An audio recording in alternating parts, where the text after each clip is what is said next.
Welcome back to another technical deep dive here in the debug zone. Today we're tackling a big question and breaking it down with insights from other users. Hopefully this clears up some misconceptions and helps you get the answer you need. So buckle up, stay a little curious, and let's jump right in.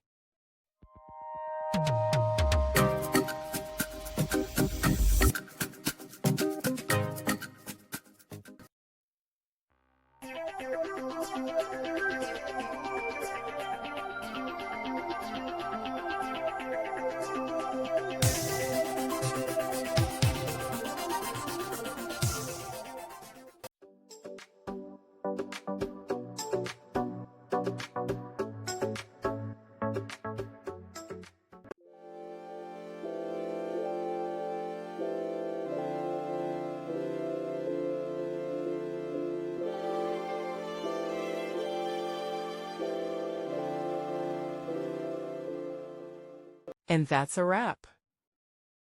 I hope you found the answer you were looking for. If you did, take a second to hit that subscribe button. It really helps out. And let me know in the comments which solution worked best for you. See you next time in the debug zone.